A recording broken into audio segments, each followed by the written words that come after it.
বস্ত্র ও পাট মন্ত্রণালয়ের আওতাধীন বন্ধ কলকারখানা চালু করার বিষয়ে মন্ত্রণালয় ও সংশ্লিষ্টদের সঙ্গে বৈঠক করেছেন প্রধানমন্ত্রী তারেক রহমান। সোমবার সকালে বাংলাদেশ সচিবালয়ের মন্ত্রিপরিষদ বিভাগে প্রধানমন্ত্রীর দফতরে এই বৈঠক অনুষ্ঠিত হয়।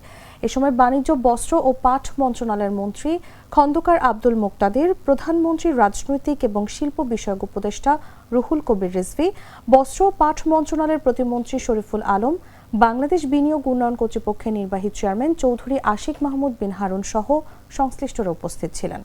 এর আগে আন্তর্জাতিক শ্রমিক দিবস উপলক্ষে বাংলাদেশ জাতীয়তাবাদী শ্রমিক দল আয়োজিত এক সমাবেশে প্রধানমন্ত্রী বলেছেন, দেশে বন্ধ হয়ে যাওয়া কলকারখানা ফের চালু করার উদ্যোগ নিয়েছে সরকার। এই সপ্তাহে এই সংক্রান্ত একটি মিটিং আছে বলেও জানান তিনি। সব সমস্যার সমাধান হবে এই সস্তা কেবল বদলে বিজলি কেবলস লাগালে। বিজলি কেবল, নিরাপদ আজীবন।